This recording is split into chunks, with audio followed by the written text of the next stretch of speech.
Welcome, everyone. It's a Wrap with Rap. I am your host, Ron Rappaport. This podcast features people who have overcome life's challenges and adversities, people who can inspire and motivate, and people who can educate us on an assortment of topics. My guest today is my sister in arms against breast cancer, Carrie Madrid from Riverside, California. In 2012, at the age of 41, Carrie was diagnosed with stage 3 infiltrating ductal carcinoma of the breast. Carrie endured a mastectomy, chemotherapy, radiation, and reconstructive surgery. As a divorced mother of 3 children, Carrie struggled financially and emotionally throughout her cancer extravaganza and got to know other patients going through similar struggles. Committed to positivity and a strong belief that she could be a role model for others faced with a life-threatening diagnosis, laughter and lip gloss became her motto.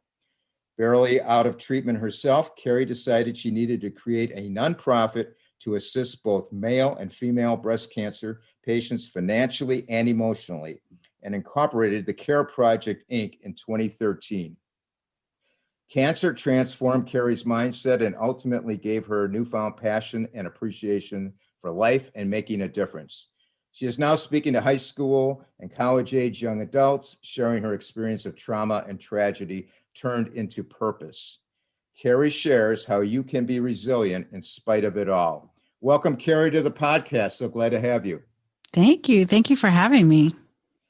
So, Carrie, tell us about your life prior to 2012. You wrote that before cancer, you were merely surviving, and now you are thriving. What did you mean by that?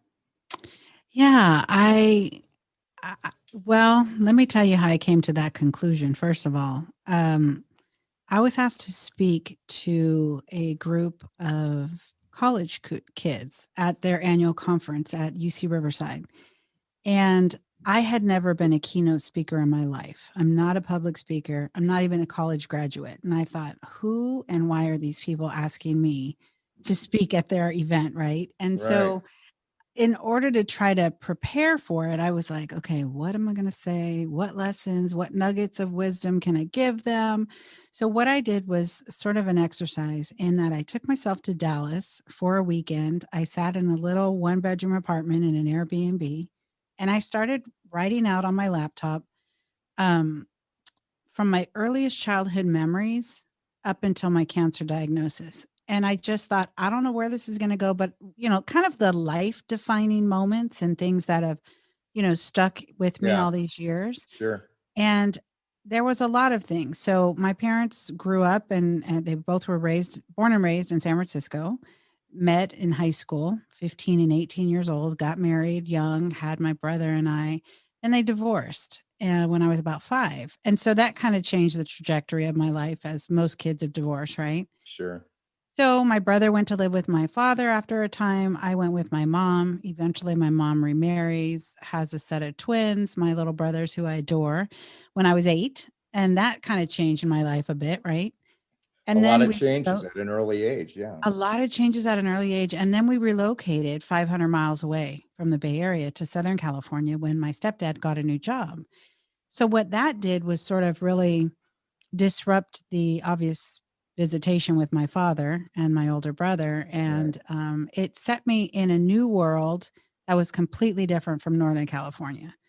Anyone that's been in California for any amount of time knows that it might as well be 2 different states. Yeah. So different between the Bay Area and Southern California. And they both have their great qualities, but it is a different life.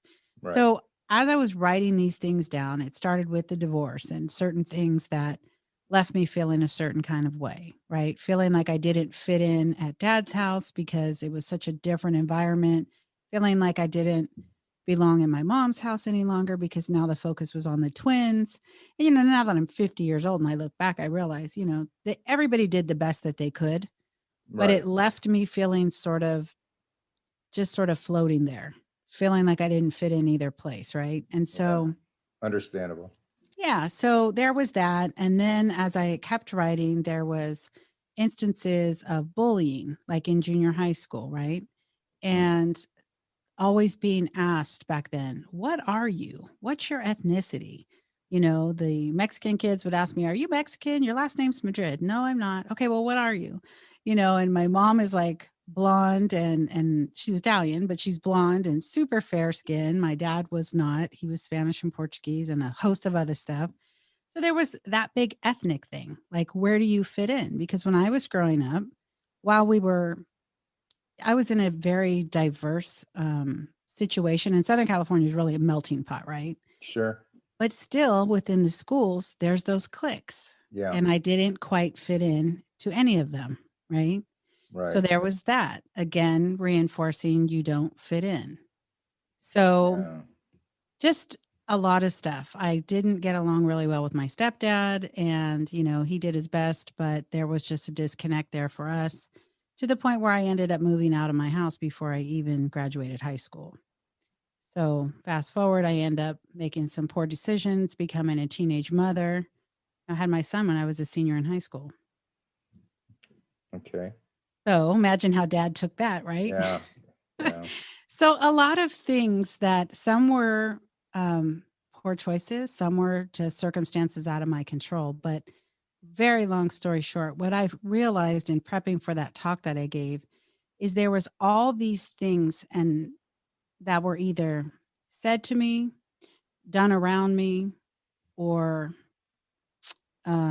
just directly affected me in some way that conditioned me to believe I wasn't good enough, I wasn't smart enough, I didn't fit in. So it caused me to form this bubble around myself, a force field, if you will, to really Yeah. just shelter myself from being further hurt, further rejected, further disappointed, any of those things. And so, I went on to get married very young. I had 2 more kids, and then eventually ended up divorced because we were just entirely too young to get married at 21. And, unfortunately, I grew up and he didn't. And he was a fantastic father, but he was a horrible husband, you Yeah. know, and Oh, yeah. just repeated, infidelities and all that. And eventually I just woke up and went, enough is enough. That's it. But even with that, it reinforced, okay, I wasn't good enough. How come I couldn't make him appreciate what he had? That whole thing. Yeah.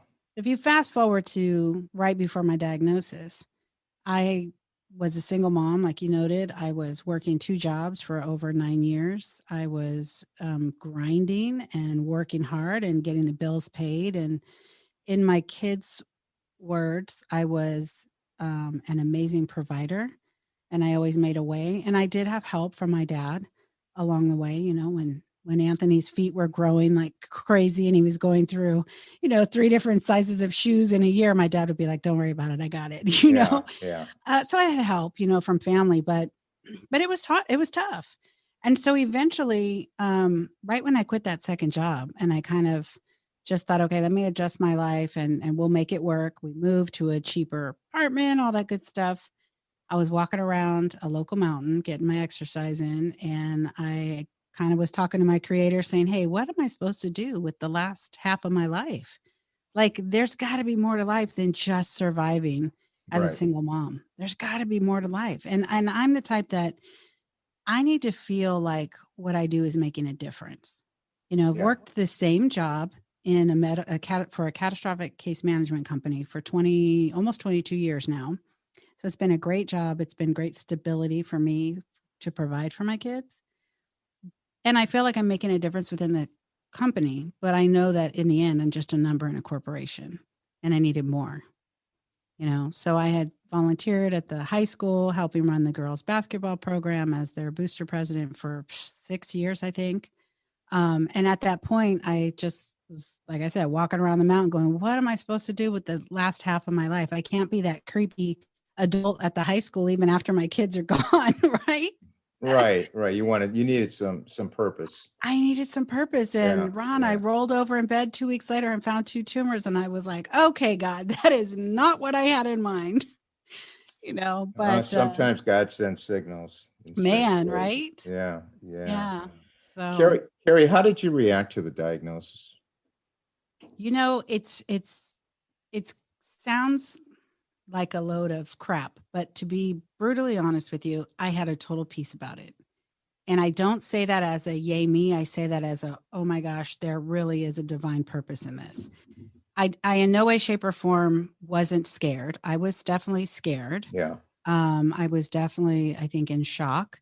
But at the same time, I just had a total peace about it. And I remember my best friend Lupe was with me at the time when the surgeon came in and said, "Oh, honey, I found two tumors. So one was invasive or infiltrating ductal, the other was DCIS. Very different areas, same breast. And they just explained to me this is systemic, this is serious, this is large. We gotta go in right away." And I remember her looking at me and she just said, "How can you be so effing calm?" And I said, "You know what? I have 32 basketball daughters watching me and my own two and my son. And maybe, just maybe, this is like a responsibility given to me to show others how to deal with it. I don't know, but it's okay." And I just kept saying to her, "It's okay." And she was like, "Yeah, this is not okay." And we cussed a little, but other than Yeah. that, I really did have a peace about it. Okay. That sounds really kind of like I felt, when I got my diagnosis too. Did you? Yeah. Um, Tell us about the treatment that you received, and did you have any emotional support getting through it? Yeah, so the day that I got those results, the decision was made right then. We have to have, the doctor says we have to do a mastectomy. There's no way around it. I'm like, Yeah. fine, take them both. Take them both. He said, "No, I'm not going to take them both because you're young. You're going to have reconstruction. Um, and I'm just the general surgeon. I'm there to cut the cancer out. A plastic surgeon will make it real pretty. So how about we do a single mastectomy now? You get through your treatment. Then when you're ready for reconstruction, they can take the other if you still want it." And I said, "Okay, that's fine." So 10 days later, I had a single mastectomy. Then I had chemo radiation. My mastectomy, my dad flew down. He was still alive. He flew down from the Bay Area, even though I begged him not to. He was like, "I got to be there." And I was like, "Seriously, I'm getting a boob cut off, Dad. You want to be there?" He's like, "Yeah." And I'm like, "How about you come down for chemo?"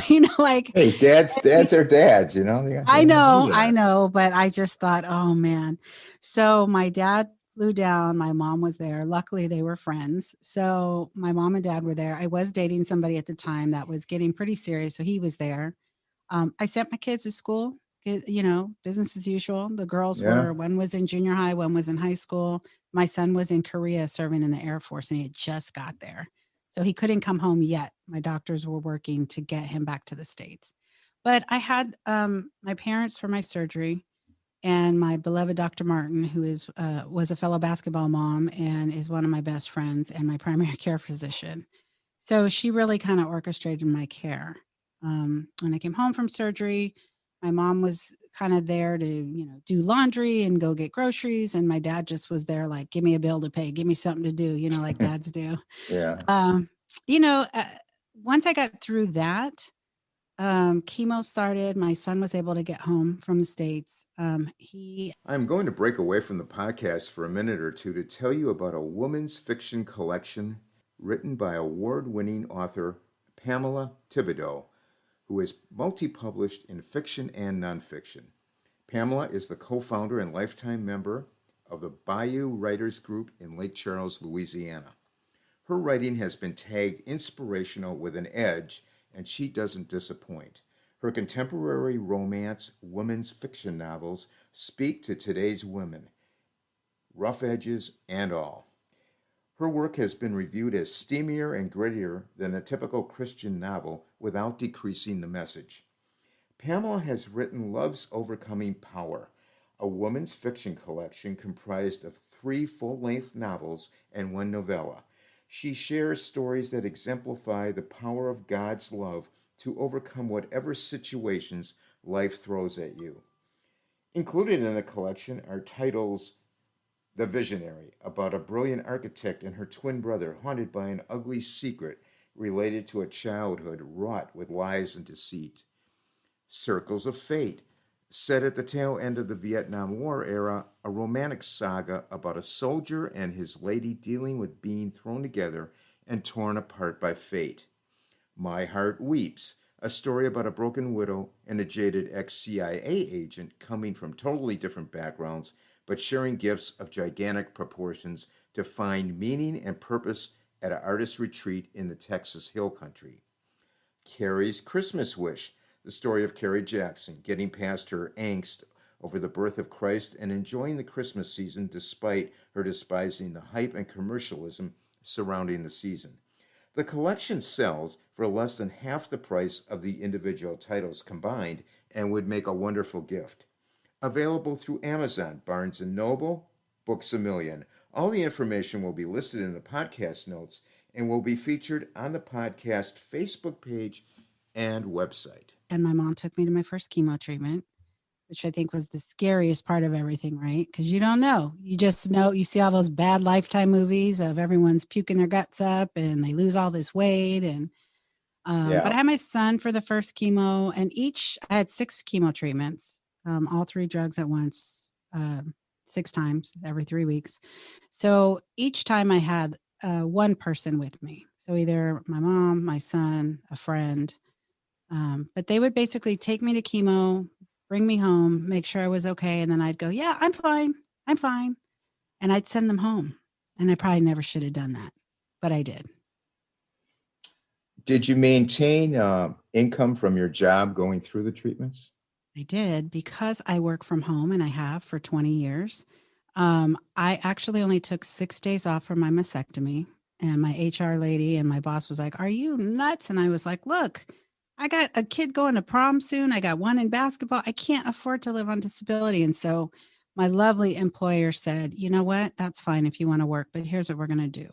Your coworkers are going to absorb 80% of your caseload. So you're still going to get paid 40 hours a week, but we're going to give you a lot less work." And that was the best thing, because during chemo, I couldn't see straight. Yeah, that's awesome of your employer to do that. Oh, they've been amazing. They have been amazing. So I'm very loyal to them, because they have been to me. Oh, absolutely. Yeah. Tell us But I what incurred a lot of expenses, though. I should interject that. While I kept my income, remember, I was a single mom, so I lived check to check. So now you've got all these, all the copays from all the office visits, from the medication that you've got to, pre-medicate before chemo and after. And so all those things added up, and I incurred a lot of credit card debt. But I look at it like, thank God I had the credit available. And my dad did help me to pay those off. And I realize there's a lot of people that don't have that option. Yes. Yeah. Tell us what you observed from making friends of others going through the cancer journey in terms of financial and emotional issues affecting them. You know what I found interesting? I'm going to speak about the emotional first, because the person I was dating, I thought he was going to be there, but the day after my mastectomy, when I came home, which happened to be Valentine's Day, by the way. Oh, wow. Yeah. Joke's on me. He decided he kind of couldn't handle it anymore. So he bolted, and that's okay. It was a blessing in disguise, but it was a blow. Feeding into, you're not good enough, that whole thing. Yeah. Going into that scenario. Going back there. Yeah. So, but I had a job to do. And so I stayed focused on taking care of me and what I needed to do. Sure. But emotionally, what I found perplexing at the time was, I would be in the chemo suite, right, where there's like 20 chairs lined up, and there's all these people having their chemo, and there would be a lot of spouses there, and just doting on their person, right? And here I was, like, by myself, and I might have a friend, but I was just like, it's not the same, right? And so I would see them sort of falling apart, and I would hear them in like online like Facebook groups, right? And in particular, I'm in a group that's all female, and they would be in there sort of just really expressing how distraught they were, and how sad and how scared and how terrible it was, and their husband this and their husband that, and their partner this and their partner that. And I was sitting there thinking to myself, I was being all judgmental, right? And I was sitting there thinking, you're lucky you have somebody. I don't have anybody. And why am I not falling apart? Why are they falling apart? I was all judgy, right? Well, you were tough. You had to be tough. I had to. And so this is what I found. This is what I found in retrospect, right? So I have an ex-boyfriend who's still a very good friend of mine, lives out of state. And he knew I was going through this. So he called me up and he said, "Hey, I'm going to be in town this weekend. I know you're having your chemo. Can you let me take you? I want to take you. Let me just take care of you. Because I know you're probably over there trying to act all badass and you're not letting anybody help you. And I'll come cut your grass and whatever needs to be done." And I was like, whatever. Okay, come on. And so guess who was a hot blubbering mess that weekend? Me, Ah, because I could be, yeah, right? yeah. So, man, lesson learned. So that's what I found emotionally, that a lot of people um, just really, even though they have all these people around you, right? Even though You're you have right. all these people around you, you can still feel very lonely and afraid because all those people mean well. But if they haven't been there and done that, they just don't get it. Well, And they try you to, had that inner peace too, I did. you know, Yes, you're and right. I that inner did. peace, got me through a lot, Yeah. you know, Yeah, especially for especially sure. when they carted me into that operating room. Yeah. And you're all by yourself, right? Oh yeah. Yeah. There's nobody else Well, there. you got the That's man why. above. That's about Yeah. it. Yeah. But So yeah, exactly. And I will say that financially, what I noticed is there was a lot of people that were saying, well, I'm not going to have treatment this week after all. And I would think, oh, why is it? Because your blood counts are low and your immune system is too compromised. And they'd say, no, it's $150 copay for chemo and I need to buy groceries. yeah, So I noticed that people were choosing between the everyday necessities yeah, or having their treatment. And as a mom, I know because I had athletes, they eat a lot, right? And there's only so much spaghetti you can feed them, right? You yeah, got to give them other stuff. And so I just thought, oh my gosh, nobody should have to choose that. Because, yeah. like I said, That's heartbreaking to hear. it is heartbreaking to hear. And, someone not sending their kid to prom Yeah, because they can't afford to go buy that dress or they physically cannot get up and go to the mall or wherever to help right, them pick out a dress. right. So that just crushed me. Carrie, what prompted you to start the CARE project, and how did you accomplish that task with no prior knowledge of nonprofits? Well, I had a tiny bit of knowledge in that when I was the booster president for the girls basketball program at North High School, I was desperately trying to raise money for them. This is the downtown school with very little funding, and the kids' parents often couldn't afford uniforms. So I did a lot of fundraising. And I did some research and realized that if I started a 501c3 for them, I might be able to get some grants or at least some sponsorship. And so I had formed the Lady Huskies Incorporated for them while I was in chemo. Who am Wow. I? What a nut job. I had no business doing that. I had no idea what I was doing, but I used LegalZoom. I got it done and we raised some money. And so I had just that little nugget, Yeah. but I just knew that something had to be done based on what I just shared with you about the stories I was hearing. So I just talked to my friend Christina, who is also was also a single mom at the time with 4 daughters. So, we both work hard and had little side hustles and just decided like if anyone can help people find a way to pay bills, it's us.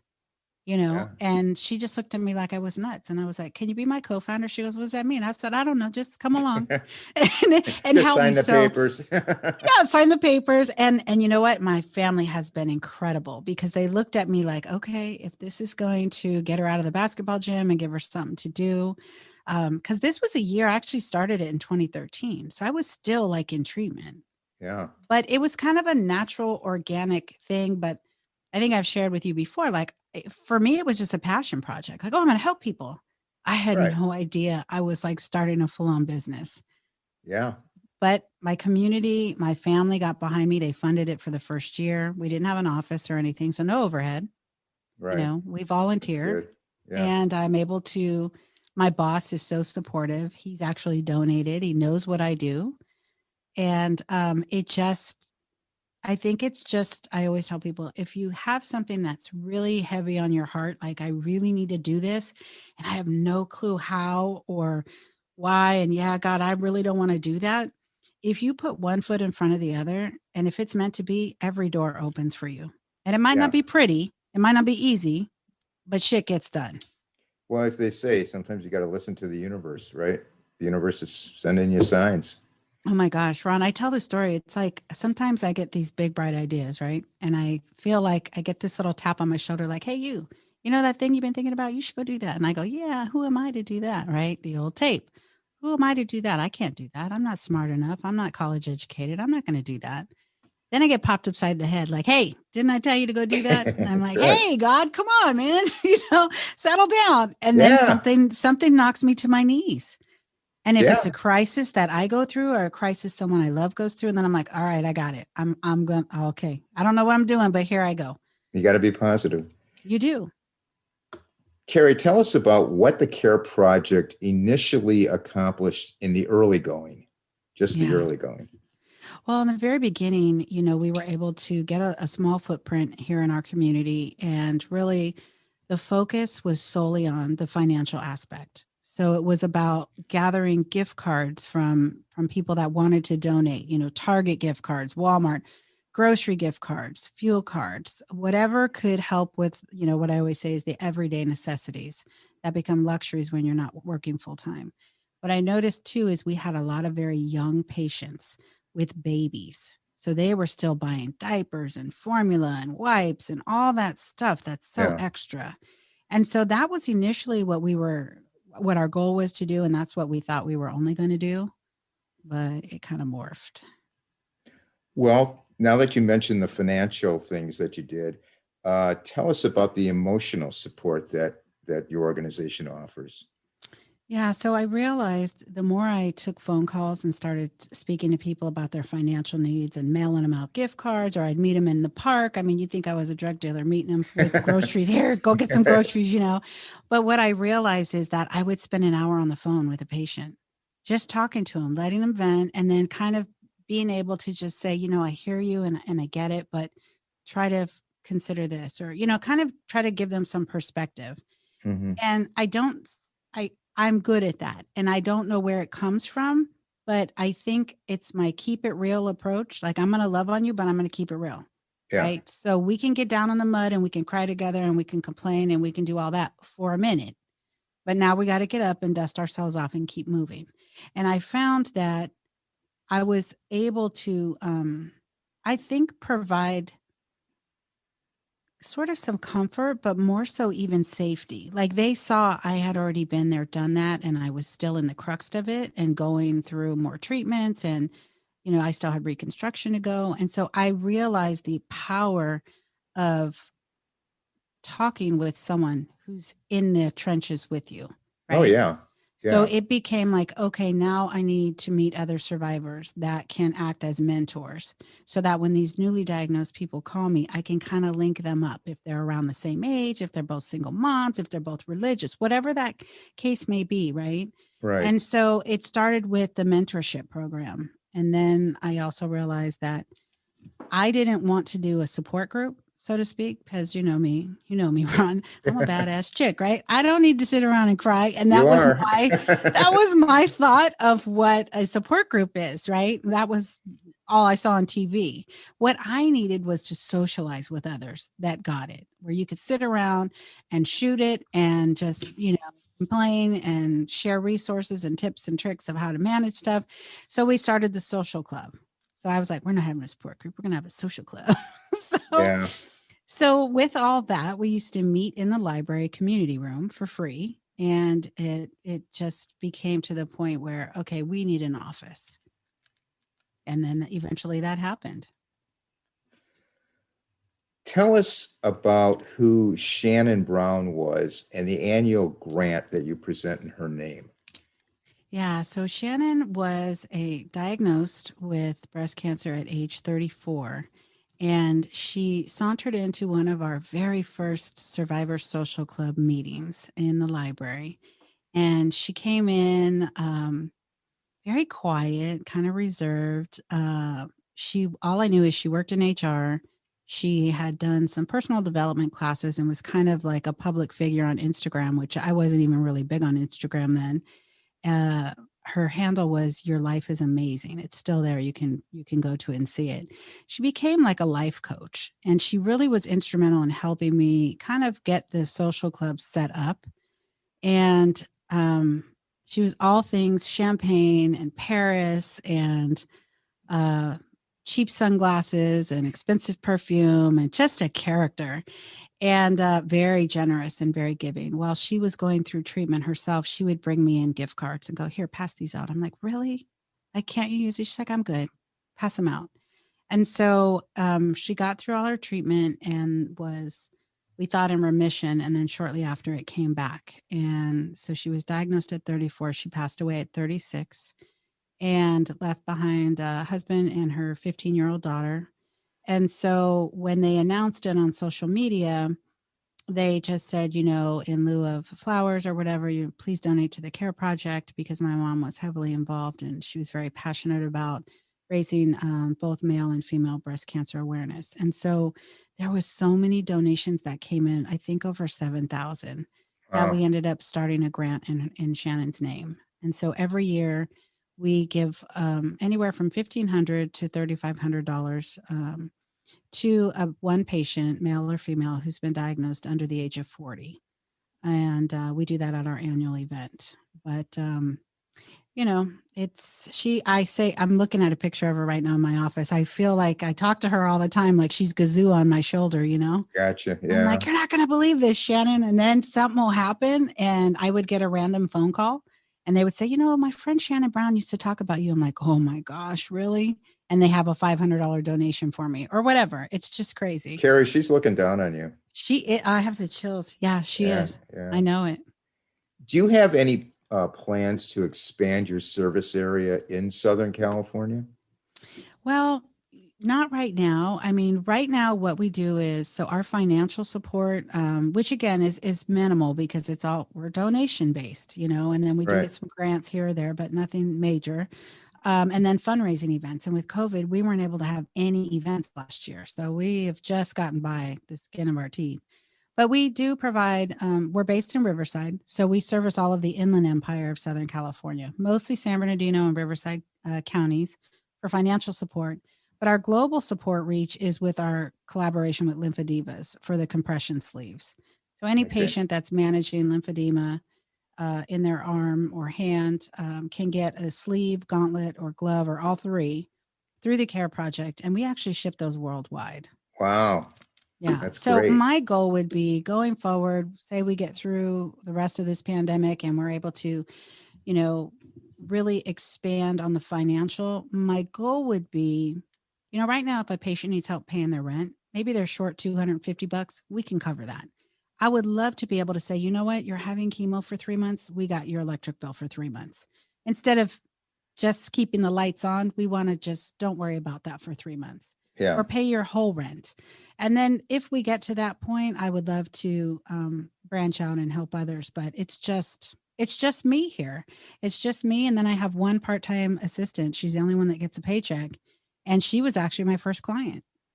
Well, you never know who's listening to this podcast. This thing's going around the world. So yeah, that's awesome. Yeah.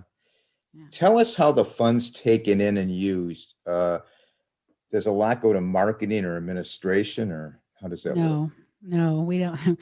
I wish. I pay Diana a very, very minimal hourly wage. She works 20 hours a week, and that is the only money that goes to payroll. Our board members all contribute monthly, and then we have Care Club members, and those are people everywhere that donate anywhere from $10 a month to, I think our largest donor right now is $250 a month. Okay. And so we have rent and utilities and our phone bill, and then Diana, and then obviously our liability insurance. Past that, everything that's raised goes right back into the patient assistance for the financial stuff.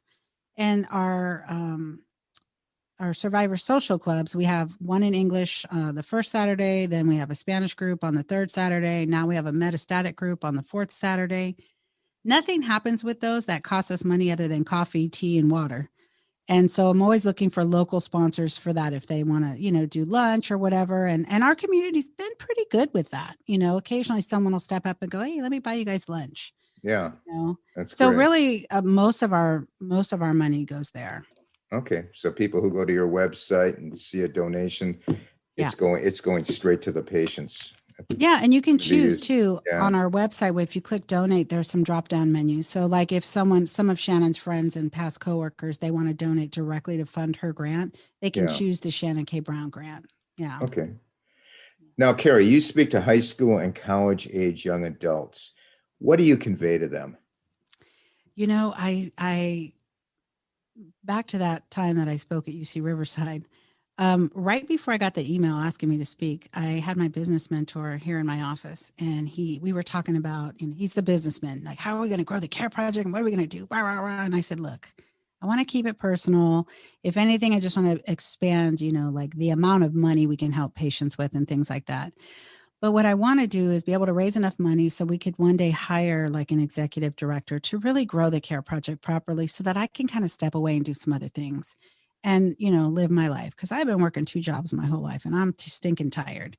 And I said, one thing I want to do is I kind of want to go talk to students, maybe like seniors in high school and college. And he goes, oh, you want to talk about breast cancer? And I said, oh God, no, I'm sick and tired of talking about that. Right. I mean, that could be part of it.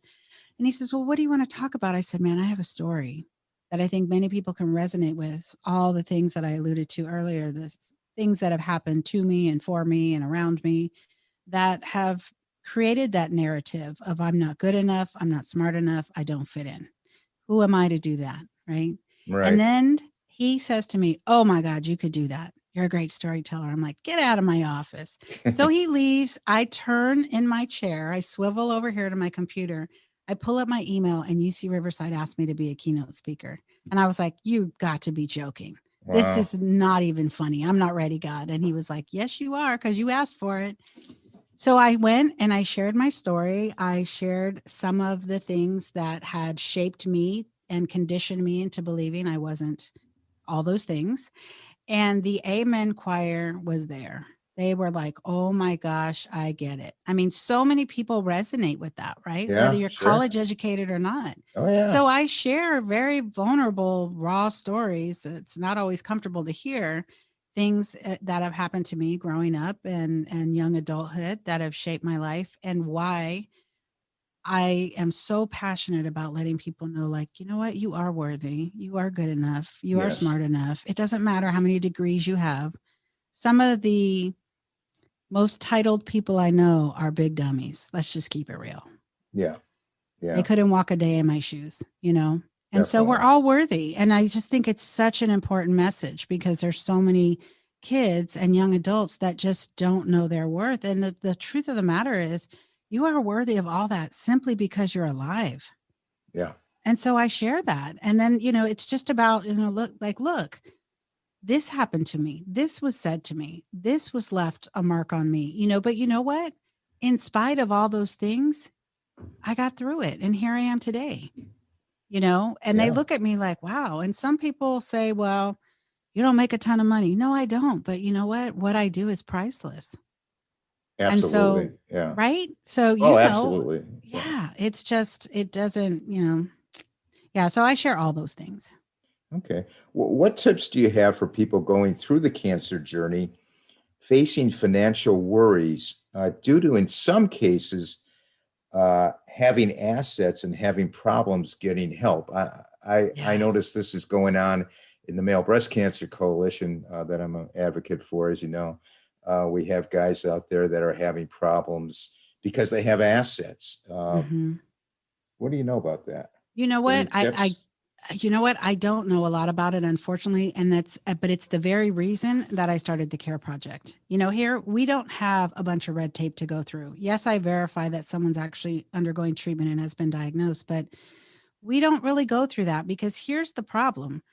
While I was a single mom and struggling, I made too much money on paper to qualify for anything, right? Right. Any assistance. Yeah. Even, the other charities that were, nationwide, I don't qualify for them, but I also don't make enough money to afford all this. Right. So that's why I did this, was just to fill in the gaps. It wasn't to replace anybody else, but I would just say, you know, you've got to look all over.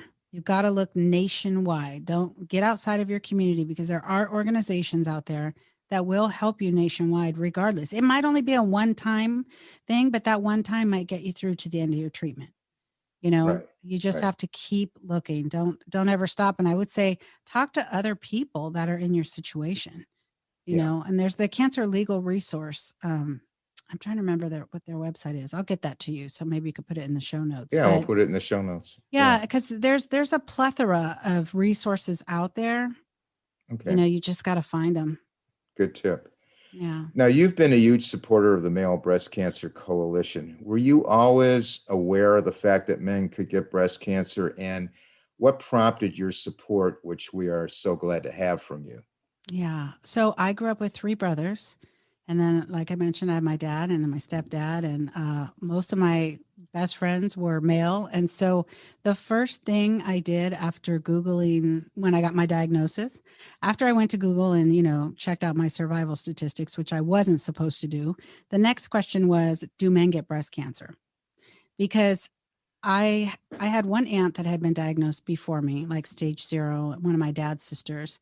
And then there was no one else in my life. It just me. And I thought, oh my gosh, is this genetic? Because, back then I didn't know that most breast cancer is not genetic, right? Right. So the first thing, I don't have sisters to think of. The first thing I thought of was my brothers and my son. And I thought, oh my gosh, can they get it? And the minute I saw that, I was just floored because there is no marketing out there. And this was 2012 that Right. talked about males getting breast cancer. So There's you still had, not. so you had no idea. I had no idea. Okay. Yeah. I didn't even know that women age 40 could get it. You know what I Yeah. mean? Because all Yeah. you see is the commercials of the older white woman who's 70 with it, right? And Right. that's so not a good representation. And so, yeah, when we started the Care Project, that's the first thing I did in the mission statement was include male and female. And I had some people say to me, well, why do you have to even say that? I'm like, because people automatically default to female and it pisses me off. Yeah. This is not a gender specific disease at all. Right. Yeah. And then at some point, I don't know how I found the Male Breast Cancer Coalition. I think when I was doing research about building our website and how can I best reach out to men, and then, oh, there's a resource. Fantastic. Let me partner with them because I don't need to reinvent the wheel. There's a bunch of you guys out there that are willing to mentor males that are diagnosed. So let me link up with them. And it was instant family when I met Peggy and Sherry and Brett and all of you guys now. So it's just natural for me. Great. We're so glad to have you. Yeah. What prompted you to write your book, your new book, Handle with Care, and tell us what it's about? So actually, one of our social club members, Margaret Lesh, is an accomplished author and a 2-time survivor whose sister has also been diagnosed. So she's very familiar with the breast cancer world. And we would sit around here and talk about all the stupid shit that people would say to us, right? Like, oh, I remember when my aunt Peggy was diagnosed and she did this, this, and this, and she lived and then she died. And we were like, really? That's helpful. Why? And then just sitting around sharing tips and tricks about how to deal with chemo, how to deal with radiation burns, how to deal with not being sent home with a post mastectomy garment, right? Those types of things. So Margaret and I had teased the thought of doing a book for years. And then one day she came to me and just said, you know what? Steve and I, that's her husband, he's a graphic designer. We want to give back to the Care Project, but we got to get in college. We can't really do it monetarily. But how about we get together and we write a book and Steve will do the cover and he'll do the layout and 100% of the proceeds will go back to the Care Project. It won't raise a lot of money. She's like, it's really hard to sell books. I'm like, okay. But the thought was, she's a court reporter too. So she interviewed 11 other survivors, myself and 10 others, including Brett Miller. And we got their perspectives on various aspects of treatment and how to handle it and all the good stuff. And we just put it out there so that it's a real easy to digest. It's like a handbook. And it's not only great for newly diagnosed, it's good for people in treatment and it's good for the people that love them because you're going to get a real good perspective of what they really feel like when you say certain things to them out of the kindness of your heart. And it doesn't hit us that way. And now you're going to understand why. So it was fantastic. Margaret is an angel. She did all the work. I wrote some of it. She wrote most of it. Was a lot of transcription, really. We used the survivors' words, word for word. So a book, not only for the patient, but also for the caregiver. Absolutely. Absolutely. In fact, one of my aunts, who's my mom's sister, who is my godmother, she loved the book so much. She went and bought like 10 or 20 copies. And I said, Auntie, what are you doing? And she goes, I'm going to have this book in my trunk in case I run into anyone diagnosed or someone tells me that their sister was diagnosed or whatever. Right. She goes, I learned so much and I so apologize for the things that I said. I'm like, you didn't know better. I didn't know better, and so mission accomplished, really. It's a Yeah, great book. definitely. Yeah. Now, you now have a podcast, Breast Cancer and Beyond. Can you tell us about that endeavor and what are the topics you discuss? Yeah, so it's called Handle with Care, Breast Cancer and Beyond. And the reason we did the breast cancer and beyond was twofold. One, people think, as you know, when you're done with active treatment, they think, oh, you're good now, right? You're good. You're back to normal. You're moving on with life. And truly, survivorship is often the hardest part. You're dealing with the anxiety, the PTSD, the scanxiety, the follow up, all the stuff, all the things that go on. So it was meant to be a platform in part to discuss all those things and enlighten everybody and give patients going through it some help and perspective, if you will. But then also just to go beyond breast cancer. I think that a lot of different types of cancer, they can resonate with everything you and I have experienced as breast cancer patients, right? It's a Right. lot of it is it's all relative, right? Yeah. And so I do talk to other I talk to breast cancer patients, I talk to caregivers, I talk to professionals, I talk to other cancer survivors, testicular cancer, young men. Um, for me, it's a lot about raising the male. Men's health issues are important to me. And I think in part, like I said, I have three brothers and a son. That's really important to me. And now I have all you guys. But also, I'm just sort of wired to support the underdogs, if you will, and the underrepresented. And so for me, it's about giving them a platform to share their stories, how they coped, and just to just get it out there, let people keep it real and keep it raw. And we do keep it real. Yeah. Yeah. And well, what you're doing is great. And, we're not getting that from, the big pink organizations, Right. so it's great to have, guys like you out there. Yeah. What are some of the common mistakes people make going through the cancer journey? The patients themselves, Yeah. I would say buying into that toxic positivity. Look, we all know that it's important to try to maintain a good attitude and a positive outlook and to be hopeful and to be faithful. And all of that is very important. But I found, and I'm going to speak from myself, the Sure. biggest mistake I made was one I see all the time. And it's just trying to say, oh, yeah, I'm fine. I got this. I'm good. And not reaching out for help, whether it be emotionally, financially, physically. There was things like I lifted a box last week that I'm not still not supposed to lift heavy stuff. I lifted a box last week and I'm like in pain today, Yeah. because I didn't reach out for help. But when you're in treatment, it's so important that you just keep it real with the people around you. You know, I think Yeah. that that's a big mistake is not letting people know exactly how you're feeling because guess what?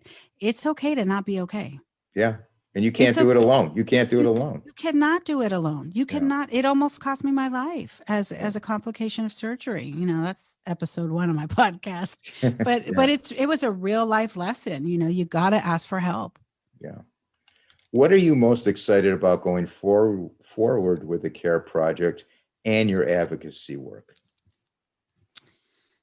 I'm most excited, if I'm being real, of just still being here through COVID. I mean, talk about a heavy hit. I mean, I'm excited about that. I'm excited about having a bigger reach now with the podcast, with the book, with all our social media presence across multiple platforms, just getting the word out there. Because I think most importantly, look, if I had to fold tomorrow and never give financial support again, I would still continue to do my show at my own cost because I have received, and I'm sure you have as well, so many comments and so many private messages about how whatever it was you were speaking on that day or the guest that you had on just gave that person that glimmer of hope that they needed or Yeah. that practical information, right? I mean, there's something so important about human connection. And I think that we all realize that throughout COVID, right?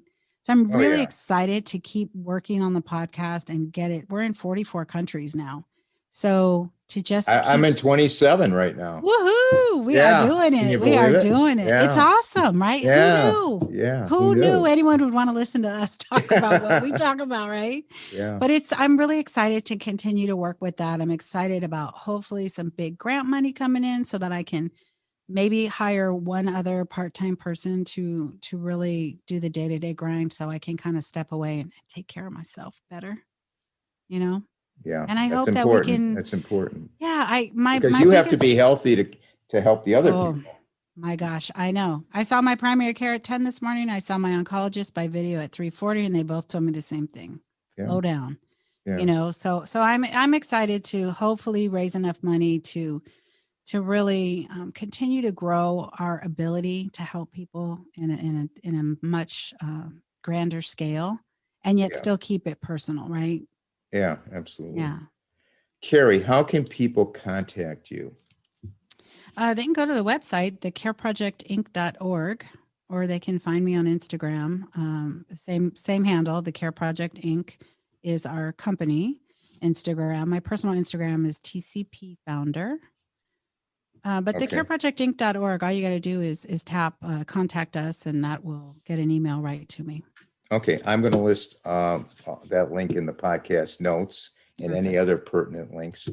It was a pleasure and an honor to have you on the podcast. This show features extraordinary people doing extraordinary things to enrich other people's lives, and you certainly fall into that category. You are truly doing God's work, Carrie, and I applaud you for all you do. I wish you continue good health and good fortune. We appreciate any comments to help the podcast get better. Please email us at itsarapwithrap@gmail.com. Our website is itsarapwithrap.com. Our Facebook page is It's a Rap with Rap. And thanks everyone for listening. Please stay safe. And for now, it's a wrap.